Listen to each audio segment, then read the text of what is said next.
ನಮಸ್ಕಾರ ಎಲ್ಲರಿಗೂ welcome back. ನಾನು ಮಂಜು, ನೀವು ನೋಡ್ತಿದ್ರಿ ಮಂಜು ಸ್ಟೋರೀಸ್. ಫ್ರೆಂಡ್ಸ್, IPL 2024 ಪ್ರಾರಂಭವಾಗಲು ಇನ್ನು ಕೇವಲ 11 ದಿವಸಗಳು ಉಳಿದಿವೆ ಅಂತ ಹೇಳ್ಬೋದು. ಎಲ್ಲ IPL ಅಭಿಮಾನಿಗಳು ಕಾತುರದಿಂದ ಕಾಯ್ತಾ ಇದ್ದಾರೆ IPL ಯಾವಾಗ ಪ್ರಾರಂಭವಾಗುತ್ತದೆ ಅಂತ. ಯಾಕೆಂದರೆ ಈ ಸೀಸನ್ನಲ್ಲಿ ಅಷ್ಟೊಂದು ಇಂಟ್ರೆಸ್ಟ್ ಆಗಿದೆ ಅಂತ ಹೇಳ್ಬೋದು. ಅದರಲ್ಲಿ ಮುಖ್ಯವಾಗಿ ನಮ್ಮ RCB ಅಭಿಮಾನಿಗಳಿಗೆ ಭಾಳ ಇಂಟ್ರೆಸ್ಟ್ ಇದೆ, ಭಾಳ ಕಾತುರದಿಂದ ಕಾಯುತ್ತಿದ್ದಾರೆ ಅಂತ ಹೇಳ್ಬೋದು. ಯಾಕೆಂದರೆ ನಮ್ಮ RCB ತಂಡ ಈ ಸೀಸನ್ನಲ್ಲಿ ಕಪ್ ಗೆಲ್ಲುವ ಭರವಸೆಯನ್ನು ನೀಡ್ತಾ ಇದೆ ಅಂತ ಹೇಳ್ಬೋದು. ಯಾಕೆಂದರೆ ಅಂಥ ಸ್ಟ್ರಾಂಗ್ ಟೀಮ್ನ ನಮ್ಮ RCB ತಂಡ ಈ ಸಲ ಇಳಿಸಿದೆ ಅಂತ ಹೇಳ್ಬೋದು. ಅಷ್ಟೇ ಅಲ್ಲದೆ ನಮ್ಮ RCB ತಂಡ ಕಪ್ ಗೆಲ್ಲಲು ರಣತಂತ್ರ ಮಾಡ್ತಾ ಇದೆ ಅಂತ ಹೇಳ್ಬೋದು. ಹಾಗಾದರೆ ಆ ರಣತಂತ್ರ ಏನು ಅಂತ ನಾನು ನಿಮಗೆ ಈ ವಿಡಿಯೋದಲ್ಲಿ ತಿಳಿಸ್ಕೊಡ್ತೇನೆ.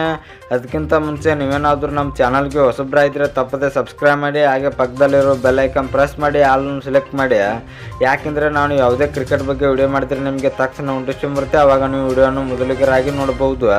ಸಬ್ಸ್ಕ್ರೈಬ್ ಅನ್ನೋದು ಸಂಪೂರ್ಣ ಉಚಿತ. ವಿಡಿಯೋ ಕೆಳಗಿನ ಬ್ಲ್ಯಾಕ್ ಪೆನ್ ಇದೆ, ಮಾಡ್ಕೊಳ್ಳಿ. ಏನೋ ತಡ ಮಾಡದೆ ವಿಡಿಯೋ ಶುರು ಮಾಡೋಣ ಬನ್ನಿ.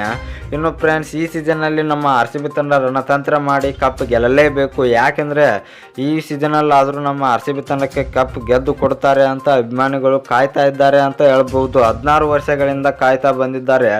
ಈ ವರ್ಷ ಕಾಯುವುದೇ ಬೇಡ, ನಾವು ಮುಂದಿನ ವರ್ಷ ಅನ್ನೋದು ಬೇಡ, ಈ ವರ್ಷನೇ ಕಪ್ ಗೆದ್ದು ಬಿಡೋಣ ಅಂತ RCB ತಂಡ ಯೋಚನೆ ಮಾಡ್ತಾ ಇದೆ ಅಂತ ಹೇಳ್ಬೋದು.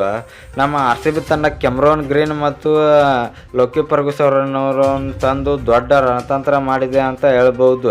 ಲೋಕಿ ಫರ್ಗ್ಯೂಸನ್ ಅವರು ಯಾವ ಥರ ಬಾಲಿಂಗ್ ಆಗ್ತಾರೆ ಅಂತ ಫ್ರೆಂಡ್ಸ್ ನಿಮಗೆ ಗೊತ್ತೇ ಇದೆ. 150 ಸ್ಪೀಡ್ನಲ್ಲಿ ಬಾಲಿಂಗ್ ಆಗ್ತಾರೆ. ಅಷ್ಟೇ ಅಲ್ಲದೆ ಕೆಮ್ರಾನ್ ಗ್ರೀನ್ ಸಿಕ್ಸರ್ ಕಿಂಗ್ ಅಂತ ಹೇಳ್ಬೋದು.